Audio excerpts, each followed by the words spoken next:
Hello, everyone, and welcome to episode 189 of MMT Millennial Movie Talk, a movie and TV show podcast with your friends from down here in South Australia. I'm one of your hosts, Braden, joined as always by the wonderful Alex. Hi, I'm Alex. That's Braden. The wonderful Michael. Hello. It's Michael. And the wonderful Christian. It's Chris. Hello. In the corner there.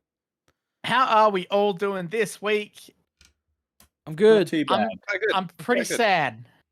Why? Why's that? Why are you sad? Oh, I'm pretty sad because of an incredible episode of television that just released yesterday, Why you cry? and everyone I've talked to has just been a mess ever since. Everyone We you are, of talk course, to. talking about The Last of Us on HBO, the video game adaptation. Basically, every week of this show coming out, we've been talking about it. So you should be used to this by now. We've been enjoying it so far. It's been good. Yeah. Have I just dropped out, or has No. my camera dropped out? No, that's The my camera. bad. And now I've been too slow to do anything about it. Classic. Okay, you and that's Michael fine. both just decided to drop out. That's cool. Anyway, thank you all for Yeah. watching the show tonight, everyone. We hope you enjoy the rest of the thing we're doing. There you go. There we Well, go. You know, as we don't hide anything here at Millennial Movie Talk. Our Everyone mistake. We along wear our the ride. mistakes. Yeah. You're here for our faults, and you're here for our best. Yeah. If you're new to the program, this is If you're here for our faults, you're more satisfied than the people who are here for our best. yeah. You've got a lot more content to enjoy. But yeah, The Last of Us. Oh boy, this was a sad one, and beautiful, and incredibly well produced and well everything, Come on, Braden, don't say that. and well acted. My God, Nick Offerman coming out here as Bill. Nick Offerman can act. Why were people shocked Nick Offerman can act?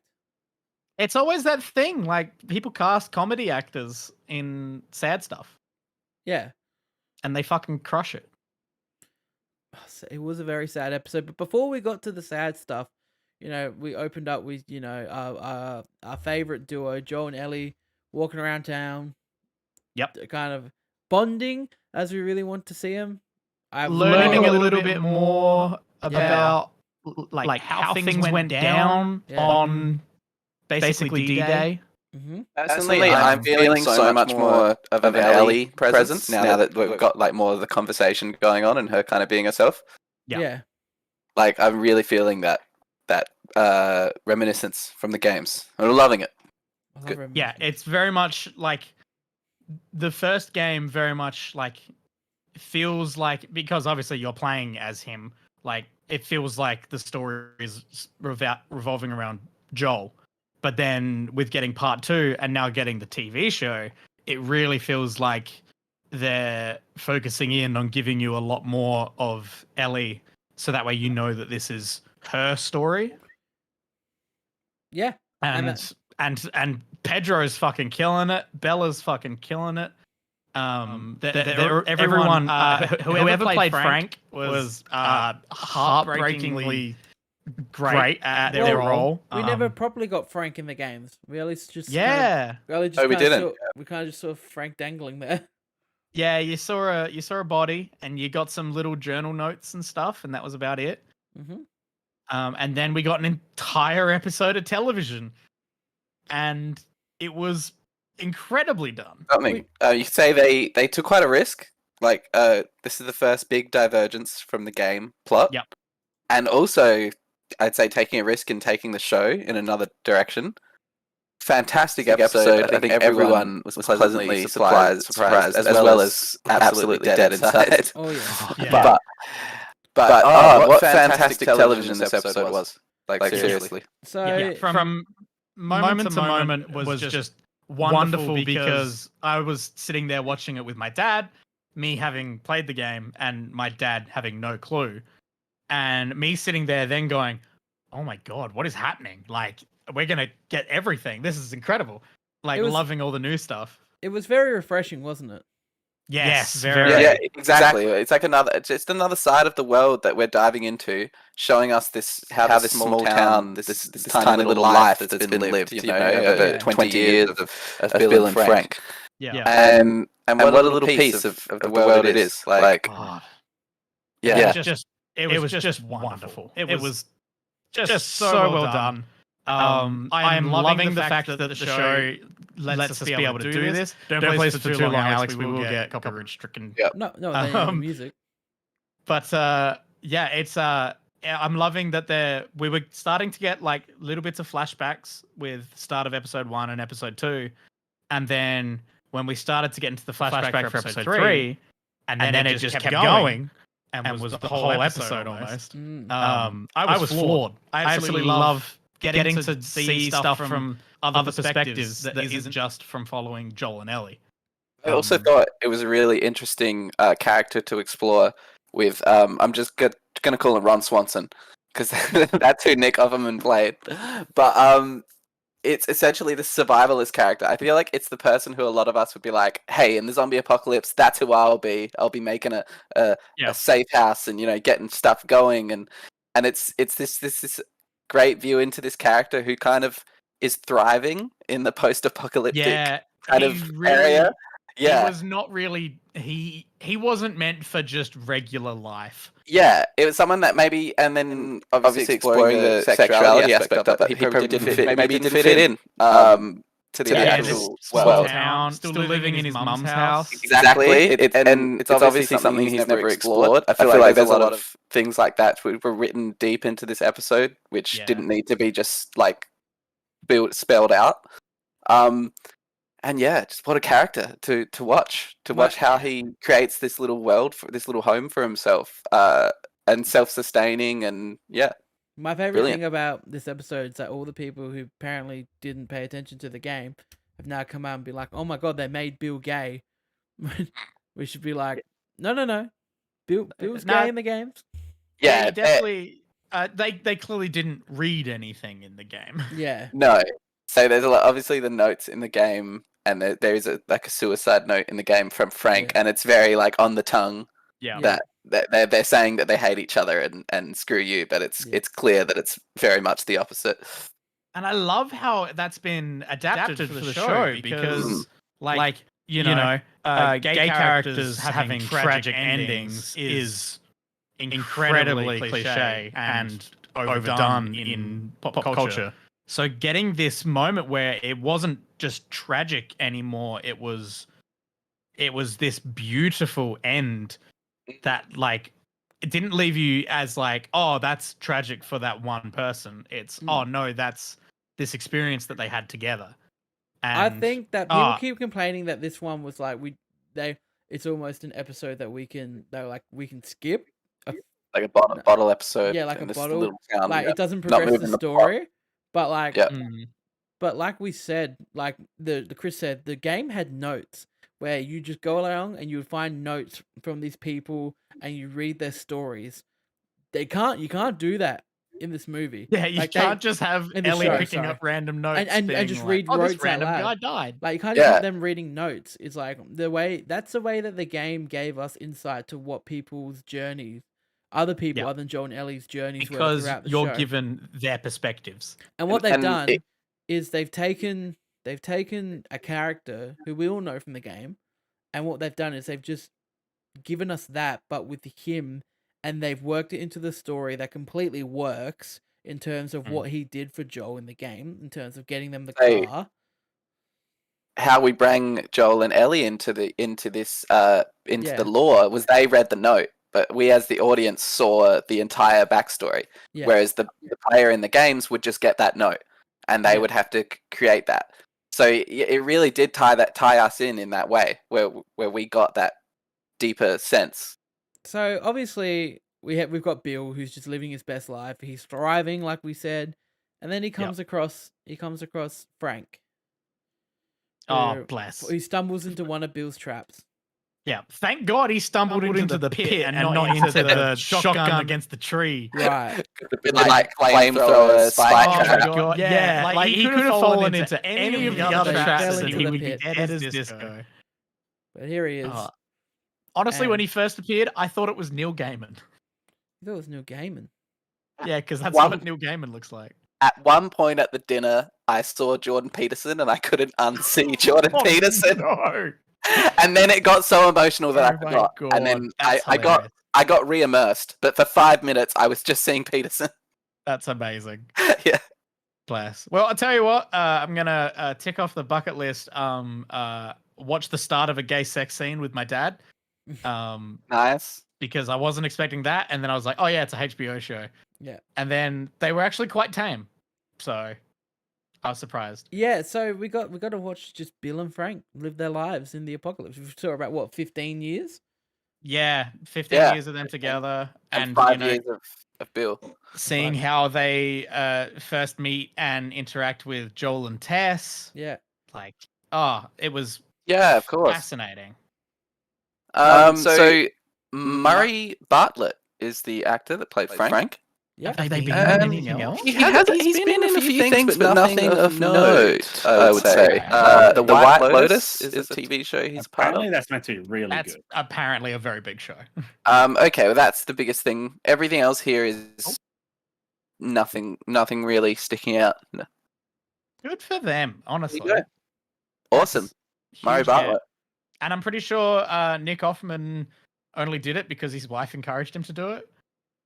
That's awesome. I'm like, I've never seen him play a vulnerable part like that. I thought he did amazing. Obviously, the scenes when him and Frank are first having this connection and this bond, and he's a bit awkward about it. It's amazing. Yeah. And like I said, we You get can experience see- them meet Joel and Tess, as we can see here, and and see him let his guard down there as well. yeah. And in a way where he is very much on the same level as where Joel is.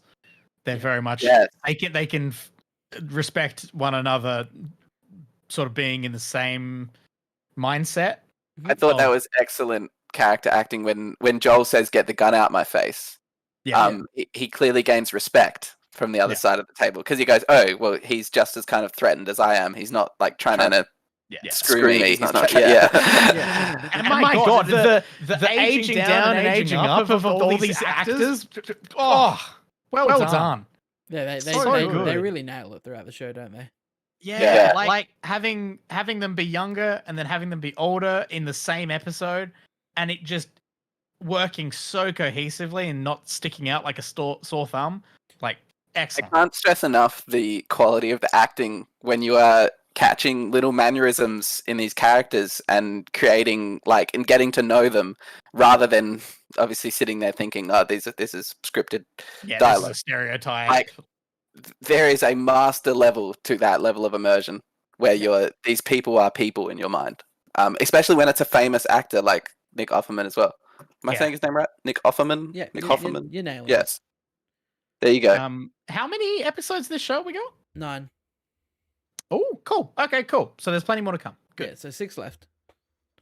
But this is the one. I mean, that's good because we're like 2 or 3 hours into the game at this point. Yeah. Yes. All I know is that in the trailers, I've seen Riders in the Snow, and I know what part of the game that is. We're ready for Solo Ellie, but yeah, we'll get there. Yeah. And they announced to get that flashback. And they announced that season 2 is happening the other day. Yeah, they did announce that. So let's see if they go as faithful as they do with that. Yeah. Well, that'll be fucking brutal. Yeah. Especially. So obviously the biggest detour from the game, spoilers for the game, spoilers for the show. Sorry, Michael. Is that you had a day. You had one day. Both Bill and Frank die at the end of this episode. We don't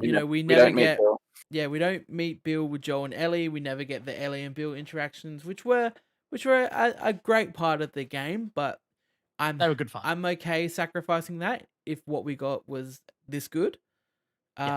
Which I feel like a lot of people aren't focusing on.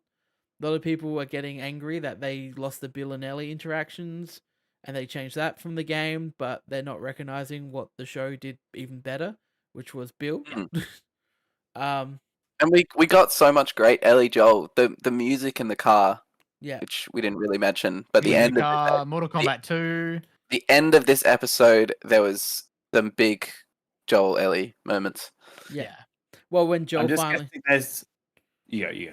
when Joel finally just goes, "We're doing this. We're like, this is the mission. Like, show Yep. me your arm," and then you just like, yeah. But well, like what And it we does. finally got them in their like the costumes that you know them for. Ellie's The got a clothes shirt that on you now. know.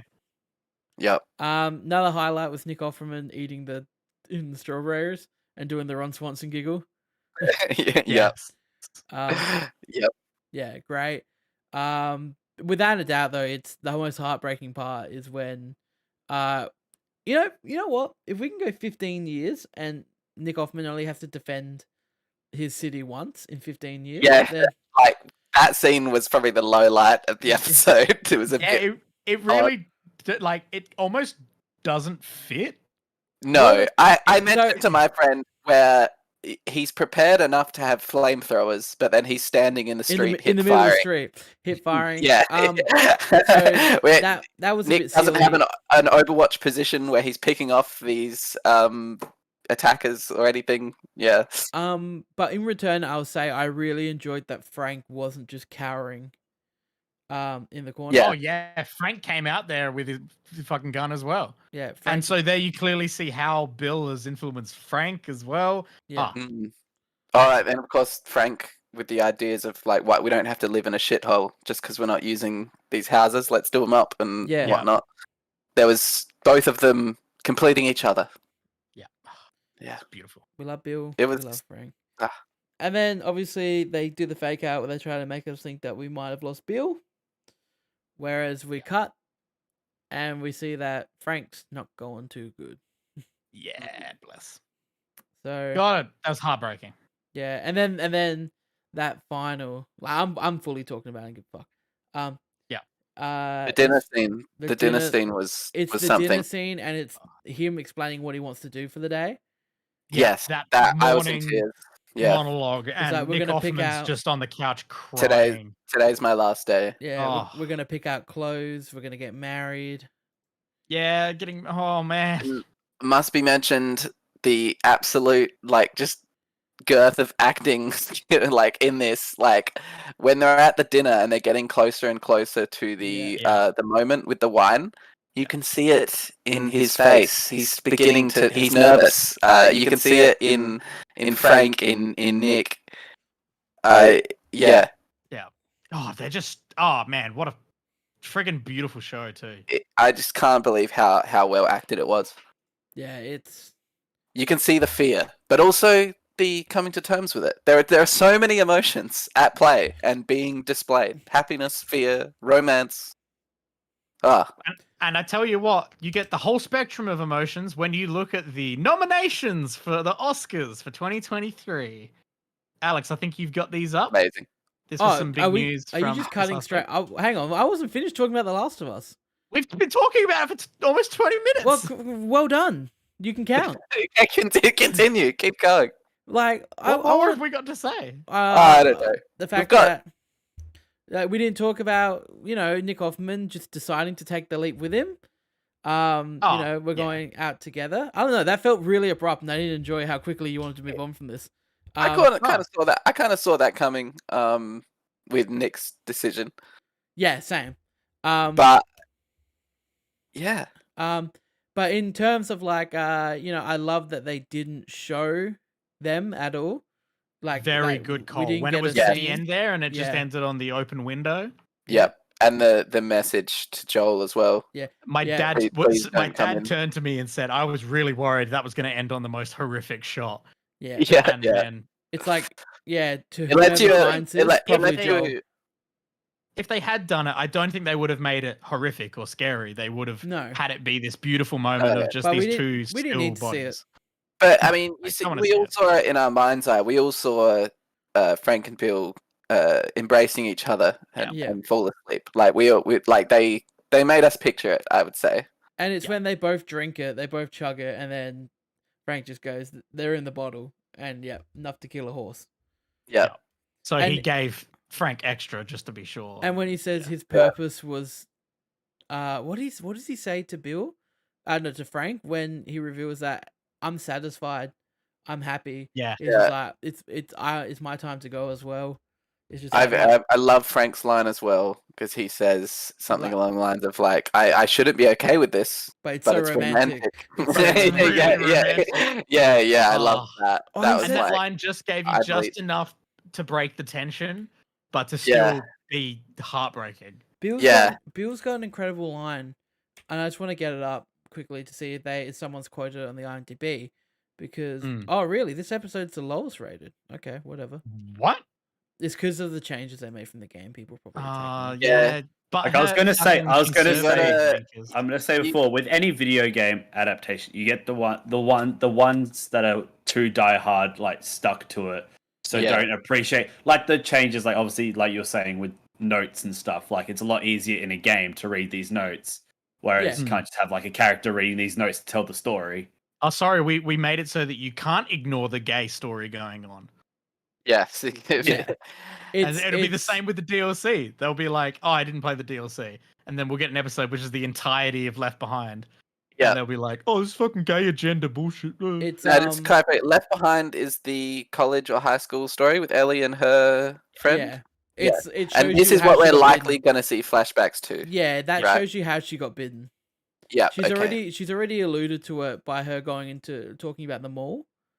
Yeah, And, talking about them all, and then also saying that she was alone.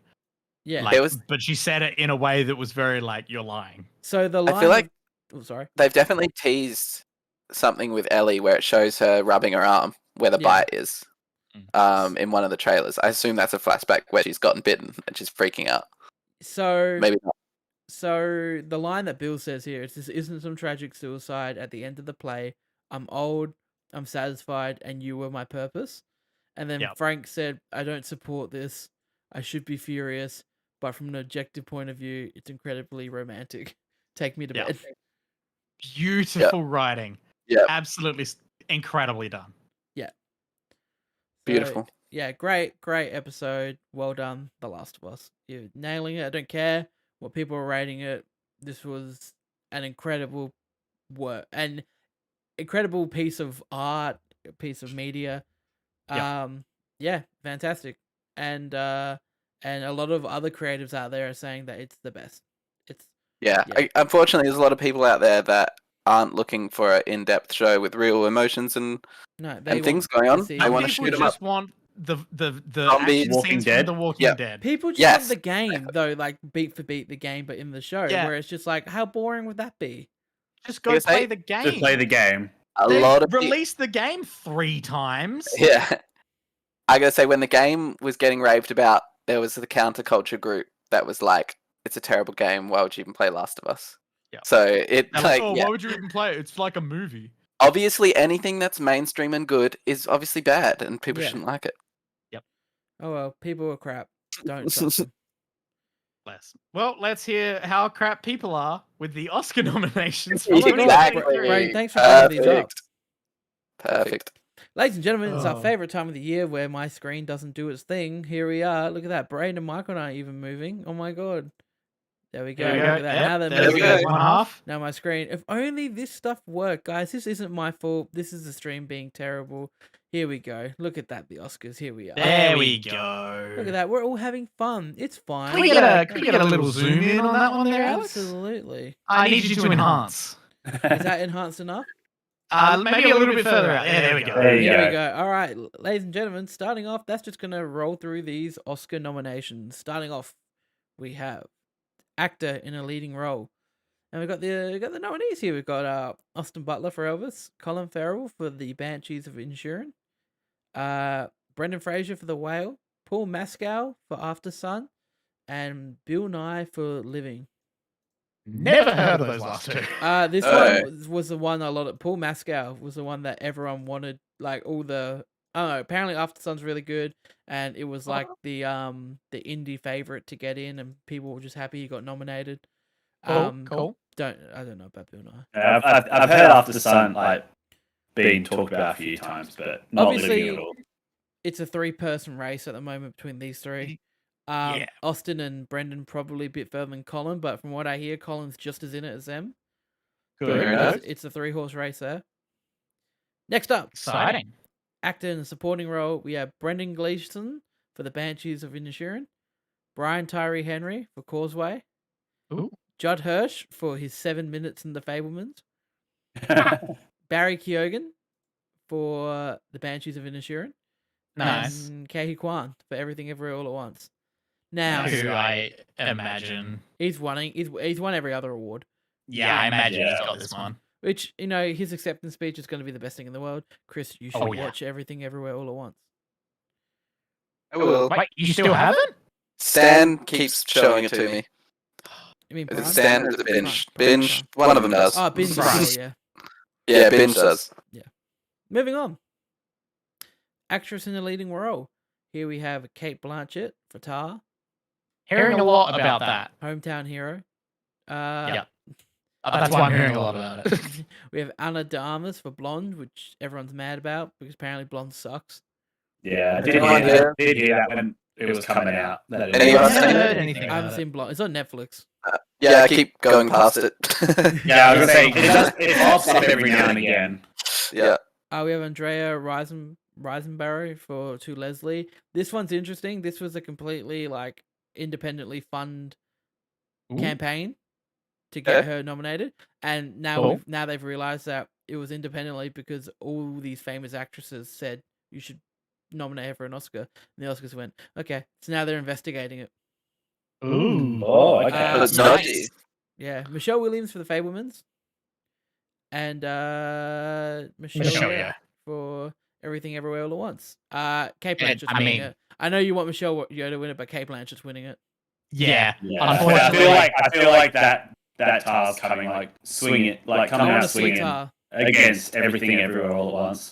Up next, actress in supporting role, Angela Bassett for Wakanda Forever. More than likely, we're going to get the first Marvel proper Oscar for acting.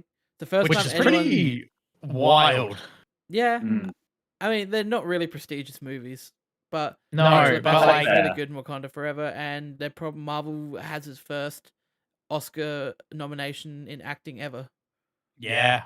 Which is pretty big. Next up, we got Hong Chow for The Whale, Kerry Condon for The Banshees of Inisherin, Jamie Lee Curtis for Everything Everywhere All at Once, and Stephanie Sue for Everything Everywhere All at Once. Angela Bassett's got it in the bag from everything Yeah. here, but Kerry Condon deserves it. She's better. Oh. But Stephanie Sue deserves it too. Jamie Lee Okay. Curtis is I was going to say Stephanie was excellent. Jamie Lee Curtis is just a bit of fun. Yeah. Yeah. Jamie Lee Curtis isn't really going out there trying to win an Oscar for that performance. She's just having a great time. Animated feature, we've got Del Toro's Pinocchio. We've got Ooh, Marcel. this is actually interesting. We've got it's not. It's Del Toro's winning it. I Marcel know. the Shell with Shoes On, Puss in Boots: The Last Wish, The Sea Beast, and Turning Red. Did anyone else actually watch the Sea Beast at all?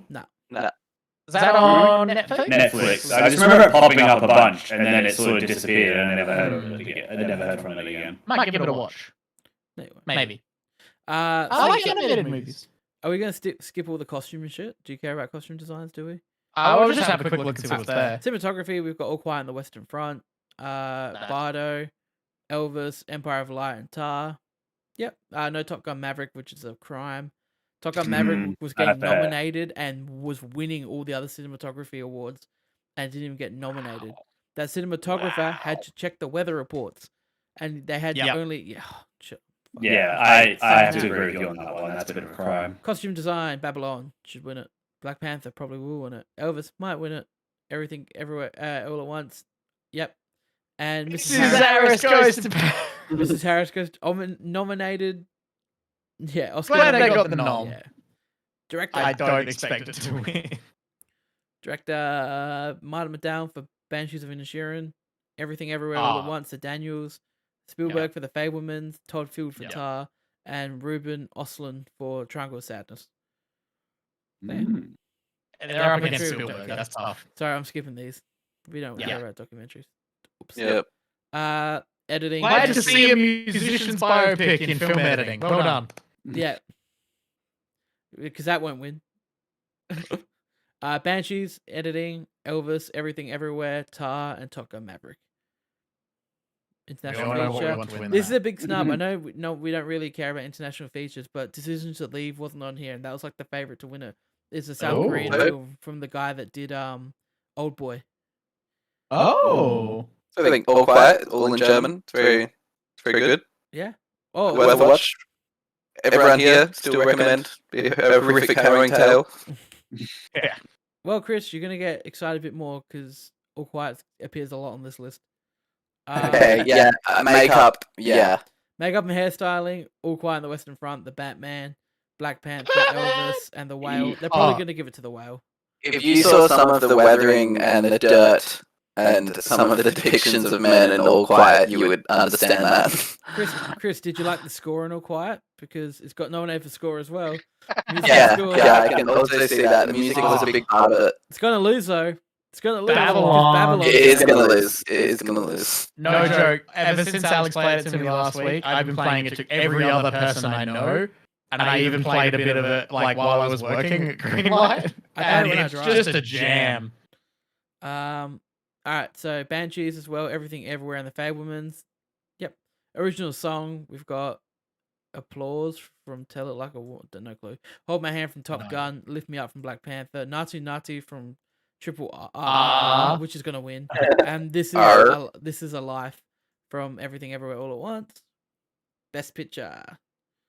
All Quiet on the Western Front. Avatar: The Way of Water. Jesus Christ. The Banshees of Inisherin. Elvis. Everything Everywhere All at Once. The Fabelmans. Tar. Top Gun Maverick. Triangle of Sadness, and Women Talking. Oh, is it normally this many? Yeah, the last one has been 10. And the winner is Top Gun Maverick, everyone.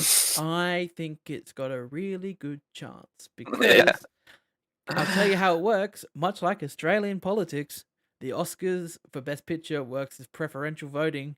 So we think what's going to happen is a lot of people are going to put Banshees and Everywhere as one. They're going to split the votes for one in between Banshees and Everywhere. And Top Gun Maverick's going to take a lot of the 2 and 3 votes. Yeah. It's not everyone's number one, but it's up there for everyone. Yeah, so which really might push it. God, can you imagine? Yeah. Oh, I would love it to win. I personally think either The Fabelmans or Everywhere probably will win. Or Can you just imagine like someone announcing Top Gun Maverick and then pew pew pew pew.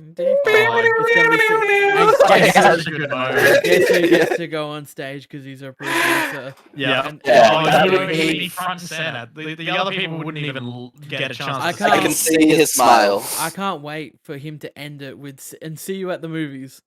Yeah, he will. Yeah. So there has to be an advert in the middle of the Oscars that's going to be a new "See You at the Movies." Yeah, it's like. Well, here's the thing: he doesn't get invited to the Oscars normally because of Scientology.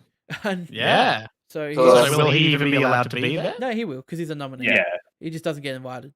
Normally, if he's not a nominee.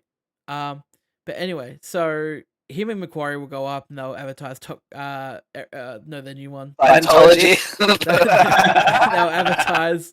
While he gets the chance, he's going to do it. They'll advertise Mission Impossible and tell everyone to turn True Motion off their TV right now. So production design quickly, All Quiet, Avatar, Babylon, Elvis, The Fabelmans, short film, sound, All Quiet, Avatar, The Batman, Elvis, and Top Gun. Visual All Quiet could definitely take that one as well. I like the sound in Top Gun. Yeah, Top Gun had good sound. Visual effects, All Quiet. Oh God, Avatar's gonna win it. Don't say oh God. Yeah, if it deserves anything, Avatar will win it. It's like the only thing it deserves. Yeah, you're right. It's the only thing. But I think what All Quiet has a lot of is set extensions and background CGI, where they obviously have extended like to the horizon of a battlefield. It's quite impressive if you look at the before and afters of those. I do love a good before and after on a background extension. They're really nice. We also have the Batman, Black Panther, Wakanda Forever, Top Gun Maverick in visual effects. Shout out to the Batman visual effects. Christina, you did a great job with the wingsuit and a bunch of other little design stuff in the VFX. Where is she? She's not going to be there. Writing, All Quiet on the Western Front, Glass Onion, Living, Top Gun Maverick, and an interesting one. So the fact they got nominated for writing means it's a really good chance it might win Best Picture. Because that's so fun. Yeah, if your film's not nominated for writing, you're probably not winning Best Picture. That's so cool. Writing, original screenplay, we have The There we go. Banshees, Everything Everywhere, The Fabelmans, Tar, and Triangle of Sadness. God damn. And that's then it. the rest of the best picture list. Yeah, that's Yeah. stacked. So I think All Quiet has. Chris, you like this? All Quiet has won. It's got the second most votes. Everything's got 11 votes. 11 nominations. So that's crazy. Wow. I think It's the a film. Yeah. Oscar. Yeah, you haven't Certainly seen a it. You gotta film. watch it. It is a film that will leave you in ruins, but it's a film nonetheless. Go watch it. We should all watch it. But yeah, no, I think everything's got 11, and then All Quiet's got everything's got 11. All Quiet's got something like 10. Damn. So yeah, and look, Top Gun Maverick's just gonna be the best film ever made. No, it already is. But it's going to come through with the win out of nowhere. Yeah, we're calling it here. It's one. I think Top Gun. I really think Top Gun has a good chance. Like I know we're all I think it having has a bit of good fun. chance. I just think it'll be the There most would be a bit of an memeable moment. uproar. There would be a bit of an uproar. I don't think there would be. I think everyone would be happy with Top Gun 1. I think everyone would be pretty happy. I think the internet's going to explode for it. You don't there's going to reckon- be heaps of memes. You don't reckon like more film snobbier people would get upset that No, because Top Gun? even snobby Fuck them. people think Top Gun's great. Oh, Yeah. there you go. True. I stand corrected, and I happily accept it. Top See Gun you Maverick's at like the movies. it was the highest grossing film of last year because Avatar technically its gross moved into 2023.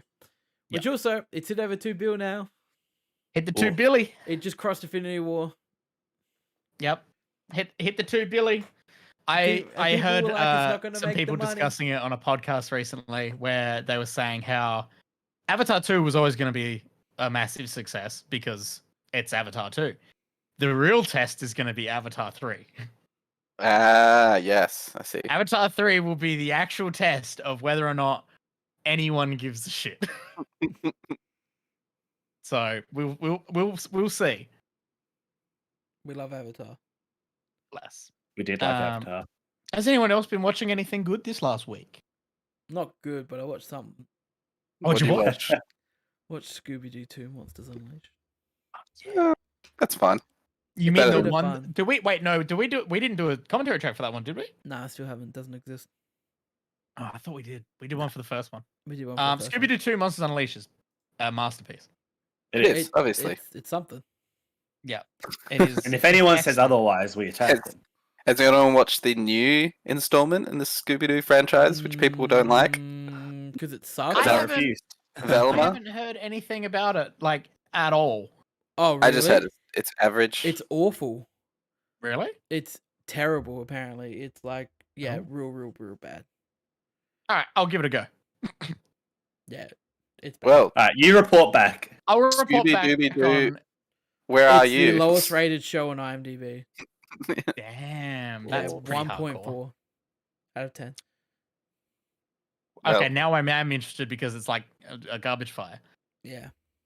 Brayden will be reporting back I'll on report back next Velma. week on whether or not Velma is as bad as the internet says it is. He's gonna rip the mask off in a Scooby-Doo-like fashion. Yeah. And oh my god, it's who's the actress who plays Velma? Oh Oh, my god, it was just money and greed all the It time. was Mindy Kaling, who's now come out as for sexual misconduct to a male in the workplace. She forced a man Oh. to kiss her and said that she'd ruin his career if he told anyone. Who was this? Mindy Kaling. Yeah. I don't even know who that is. You know her from The Office. No. No. Oh, Oh, okay. you know. That's not nice. No. We don't like abusers. That's not No, Good you film. don't. So I've been watching Succession. Ooh, Succession. Ooh. Speaking of IMDb ratings, this one's got an 8.8, Alex. Hey, Ooh. 94% of Rotten very Tomatoes. good. And we all 'Cause- know to trust IMDb. Exactly. No, what was the Um, Rotten Tomato? The Rotten Tomatoes 94%. So I'm about halfway through the first season into Succession, and so far, brilliant show. So it's a big media conglomerate family, all kind of biting for a piece of the pie, and you have the patriarchal character Brian Cox, who decides he's not retiring, he's going to stay on, and his kids don't like that because they're all looking to get their piece of the pie as he checks out, as you would understand. Yeah. Ensemble cast, you got who have we got here? I Who we got? think Chris has just Who we got? disconnected from the call. You're telling us, Chris. Okay. Are we letting Chris do names? We have Alan Ruck, which one of you will recognize. Yeah, he's Cameron as Fry the guy from Ferris Bueller. He's Cameron Fry from Ferris Bueller. He's Cameron. Oh, cool. All right. We have Matthew McFadden, which you'll recognize as Mr. Prejudice from Pride and Prejudice. Mr. Never seen Prejudice. it. Also known as Mr. Darcy. So he popped up. That was nice. Brian Cox, obviously. A few other names. A lot of recognizable faces, but no names that I'll recognize that I know. Hang on, Chris. There's a Culkin in it. Yeah, Kieran Culkin. Yeah, we have a Culkin. He's hilarious, kind of the comic relief character. He's really good. Jeremy Strong's in it. Nicholas Braun, Sarah Snook. Again, I don't know names, so it means nothing to me. But they're recognizable faces. So yeah, great show. Very, very well made. It's got that good blend of seriousness to comedy, which is kind of that like just reality kind of family sense where obviously they'll be having arguments, but there's jokes in there. And yeah, it has won 13 Emmys. Sorry? It's won 13 Emmys. 13 Emmys. I didn't even know that. So it has been classic, like very well received. This show. It is the reason why Better Call Saul hasn't won any Emmys, but that's fine. That's true. It stole a bunch from Better Call Saul. Yep. And you know. Well, it's just too good, and that's why that's happened. Whoa! You're saying it's better than Better Call Saul? It's not better than Better Call Saul, but it's a very good show. For the mainstream, more enjoyable than Better Call Saul. Exactly. I could see a lot of people getting into this, which wouldn't touch. A lot of normies. A lot of normies that don't want to get into the drug-filled world of Breaking Bad might be watching Succession and enjoying that. Drug-filled world of Breaking Bad.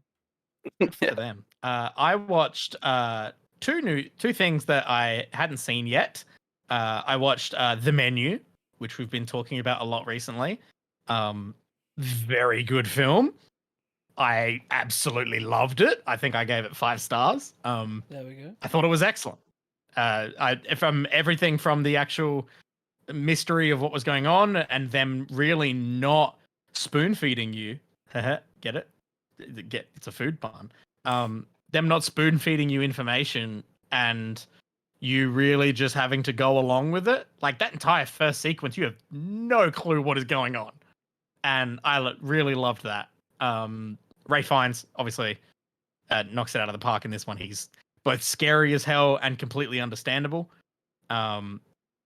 Nicholas Hoult plays dickhead so well. Oh my god, I was not ready. He's such a nice guy. And then he comes out and he's just an absolute douchebag. But you don't know until later in the film when he starts really showing his true colors. The shots of the food are like something out of an anime. It's just beautiful. And then Michaela and I finally got around and watched completely randomly Crazy Rich Asians, which I watched half of this yet. the other night because it was on the movie channel. I've watched a lot of half of movies, by the way, again. Oh, I would love to hear an update on your half movie binging. Oh my god. But yeah, Crazy Rich Asians. Turns out, very good film. Nice. Really enjoyable. Great rom-com. Great representation and actual accurate depictions of cultures that aren't normally depicted in films like this. Henry Golding, fucking excellent. Should be James Bond. Michaela and I were so praying for them to finally get together at the end because we were going to be heartbroken otherwise. You get the full-on Bodyguard-esque vibes at the end. But yeah, really, really loved it. Michelle Yeoh, great. Gemma Chan. Imagine having an affair on Gemma Chan. What on earth? Michaela said, imagine having an affair with Gemma Chan. And she may be the best looking person in the world, but that's fine. She's just she's so nice. Like, stop it. So yes, Michaela and I very much enjoyed Crazy Rich Asians. and Michaela and I on our band of only just getting onto things that people have been enjoying for a long time, and they're incredibly popular. I think this one's going to be a good one. I think people are going to really come around and like this one. Much like the band Haim, I think they're going places. And a bunch of other music artists that Michaela and I have been listening to before Laneway. But yeah, I think that's all I've been watching recently. On my spiritual journey of flipping through the movie channel, Yes. managed to watch half of Everything Everywhere All at Once again. Hey, which half? The first half. Okay, cool. Half of The Martian. All right. Which half? The middle. Oh, Yep. so he missed the beginning and the end. The end. Yeah, But, but all the juice in the middle. But, of course, I saw the scene that makes us all hate ourselves is when his crops get blown out. That scene is so hard to watch, man. You feel so bad for him. Yeah. He's finally set it all up. It's working. Yeah, and bang, it all goes out. I like it when he does the iron there with the things and completely never would happen. Yeah. When this movie goes, we're kind of doing some things right with logic and space, and then we're just gonna do it all wrong at the end.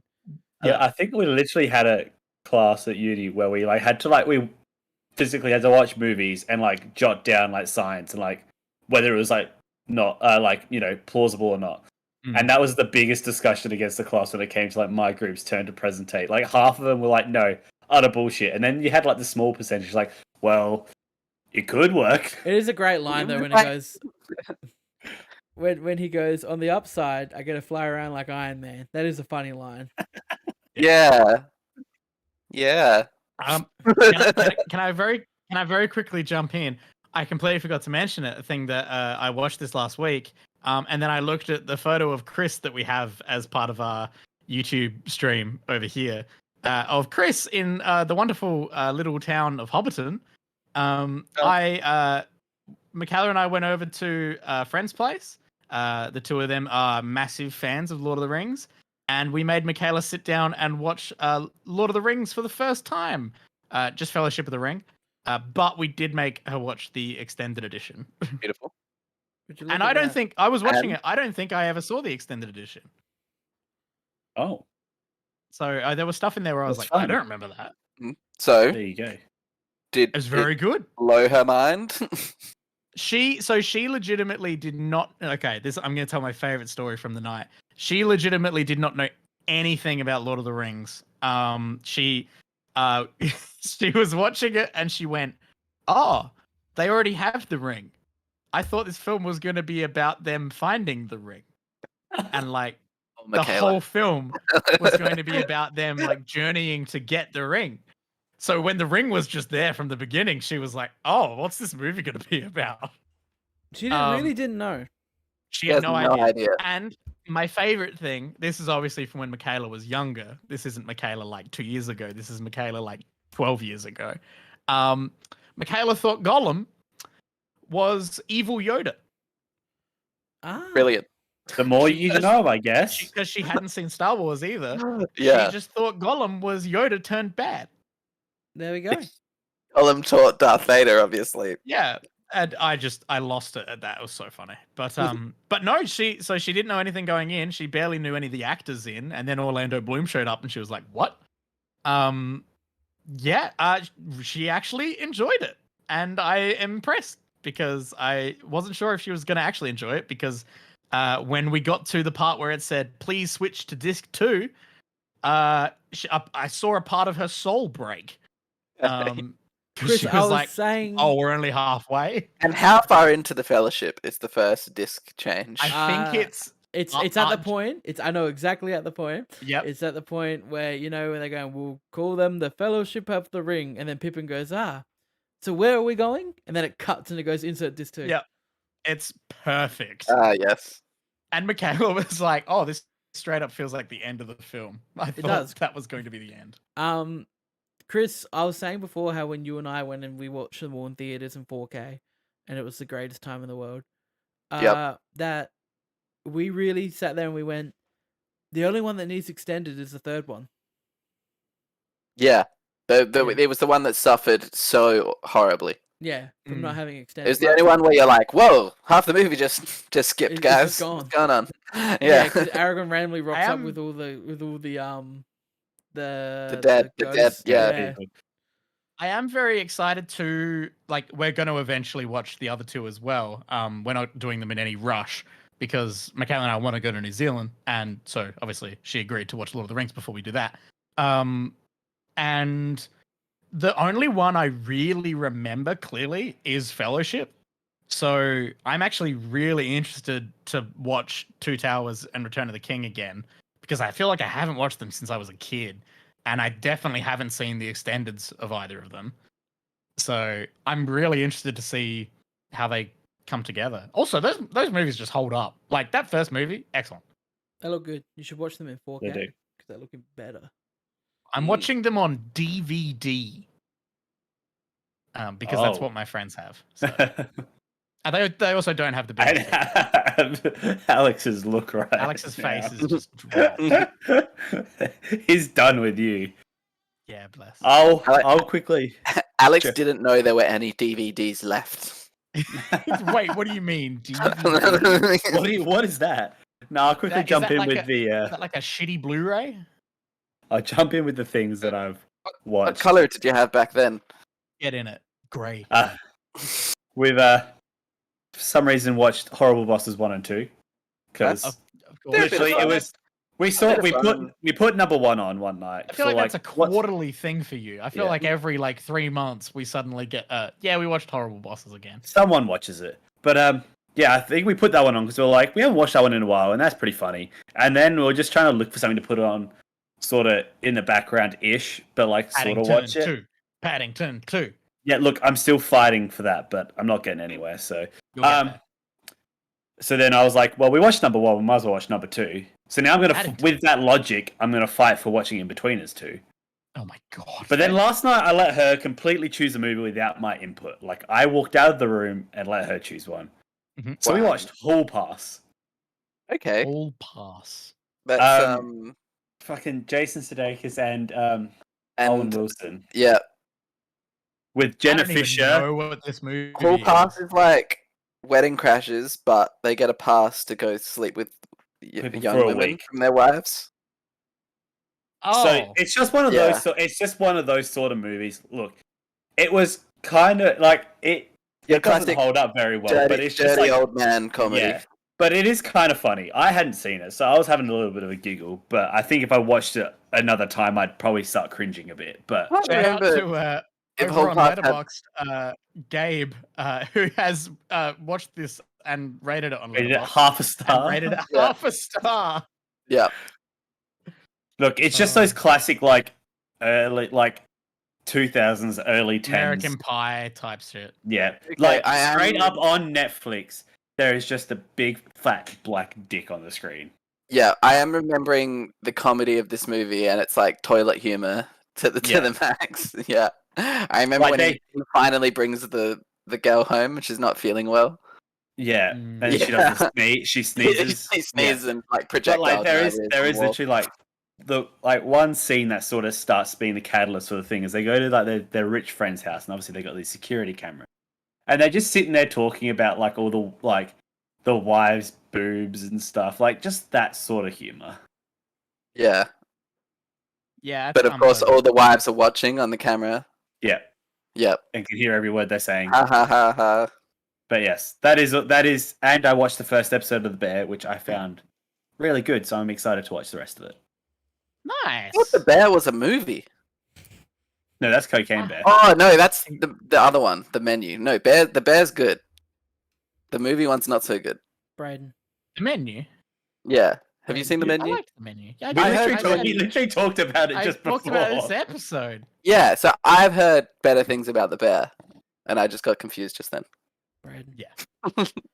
Do you want to borrow? I would love to borrow that, actually. Yeah? Yeah. Well, what about these ones? What about these ones? Do you want to borrow these ones? Those do look quite fantastic. Are they the same? Steelbook copies of all the... Okay. Which one would you Brayden, be? I've also got a set if you want to borrow those as well. I was going to Brayden, say, which Brayden, one what would about you these be ones? more? Oh my Brayden, what god. about these ones? Hang on, Brayden. Which We're one playing would you this be game. more comfortable with me borrowing? I'm also holding up my digital copies Oh, on Google no. Play, which are On also Chris- 4K, and you can watch on them Chris- anywhere, anytime. You don't need to put a disc in. Brayden, I'm gonna beat you one better on you watching on DVD. On Christmas Eve, I think I was trying to look for like my old Wiggles Christmas special to see if I could put it on just to annoy everyone. Yep. And in the back of my grandma's TV cabinet, I found the Lord of the Rings trilogy on VHS. Whoa, nice. So Man, if you want to watch it VHS. in even worse quality, we could go with that. VHS is such like one of those like tempting things to start collecting. Brayden, Brayden, do you want to borrow these? So ones? much space. They're No. sealed, Alex. How many do we have, Alex? Why do you have so many copies? And then it's like, oh, I need to watch it. I'll just Well, torrent outside it. of Steelbook and 4K and Yeah, one Okay, regular. so If we I need, will- it's more convenient to torrent it than to get the disc out the cover. do you want... It is for the extenders, because you don't have to get up and change the disc. Exactly. So I originally had these ones. These are the Blu-rays of the standard editions. Yep, standard No, Blu-ray. sorry, these are extended. Sorry, Blu-ray. These are all Extended Blu-ray. right? And so I Yep, had brilliant. them first, and then I went, "Hey, kind of want just the theatricals as well." Yep. Just So to have got the theatricals on Blu-ray. So I got theatricals Yep, and Blu-ray as well. Then Steelbooks. And then I found these steelbooks of them, and I went, "Wow, they're nice." Is that And he went, Blu-ray or 4K? I've And seen- theatrical or extended? These can't be played here. They're US. brilliant. Brilliant. They're purely They're just for aesthetic. looks. So they might as well be empty. Yeah, they're purely aesthetic. Incredible. Do you have any other old mediums that you've put Lord of the Rings onto? Don't have No. CD? No, and Don't then, have the and then obviously- hundred Turn to floppy on a disk. CD. and You then don't have the obviously- book on vinyl. 100 floppy disk collection. Every 10 minutes you have to swap it out. and then they realized, and then they released on 4K. So this has Yeah. this is basically Everything you have there in one. in one. So Because it's both extended and theatrical, standard. yeah. Incredible. So yeah, and that's my Lord. of the My Rings. God. I like it, but I only own one copy of each of the Hobbits. Correct. You had What does that multiple. say? I've got one. Michael, You gave what me does you that had say? to bring it up, didn't you? Actions speak louder than words. That's I the had- first one. That one you can I get had away with. 3 copies of the first Hobbit film. Now I'll tell you why. No, shut up! Don't look at me like that. I'll tell you why. I had just the standard Blu-ray, and then I had Michael. Why did I have 3 copies of the Hobbit? I don't know. I don't think I was like. I wasn't there with you when you bought them. You I literally just have- gave them. You gave me one day. You're like, I don't need this, and gave it to me. I think I had standard, and then I had it in 3D, Oh, Yeah, I think. and then I had And then another you one kept. for some reason. Did you keep a steelbook, or you didn't have a steelbook? I might have had steelbook. No clue. I think I'm I just sorry. got the normal version. I just got the normal version. Yeah, but anyway. Oh. And then, because I accidentally, when I grabbed all the movies, I grabbed one extra. Here's Love Actually. Oh, thank you so much for that, Alex. That was a treat. It's a great way to round off the episode. Yeah, honestly. Goddamn. Is that it? Thank We you done? all so much for joining us for episode 189 of MMT Millennial Movie Talk, your movie and TV show podcast. Hey, you should share the show with a friend. We'd really appreciate it. If you're enjoying the show, maybe share it with someone else. If you are listening to the show as a podcast over on a podcast service like Spotify or Apple, you should review it and like it over there. That is how much room it takes up on your shelf. Mm-hmm. You can see all of Alex's copies of Lord of the Rings if you subscribe over on YouTube and watch the show there. If you Almost as happen to big as time it my right, head. you might even watch the show live. It's bigger than Um, my head, maybe. Yep. Yeah, it's wider than your head. Incredible. You can follow us on Instagram and all that stuff as well. Add Michael on Facebook. I'll give away one Please of the do. sealed copies of Lord of the Rings. I feel that's a bad giveaway. Why? They're sealed. that doesn't change anything. It's still physical media. You have to post it. Sorry, were they the one before asking if you can borrow it? Yeah. Well, now I'm giving it away instead of letting you borrow it. Were they theatricals or extended? These are theatricals. Okay. Well, I would have to borrow the extended. So you want these? Yeah. Okay. So we'll see how that goes. But you don't want these? You can keep the steelbooks. There are lots to carry around. What about that one? They don't have a 4K TV. That would be wasted. Yeah, because they're watching fucking DVD. All right. Yeah. It's 2023. It's not 2004. Hey, don't let Alex meet them. Do not. What is it? What is He it, will Braden? murder Braden, is someone. it still in letterbox format? Is that what we're doing? One of them's a teacher, so that's context on how much they earn. There must be a history teacher because they're stuck in the past. Oh, I'm gonna send this to them so that way they can see the call out. Colonial burn. And as always, I'm Alex. I'm Braden. I'm Christian. And I'm Michael. Bye 4K. Bye bye.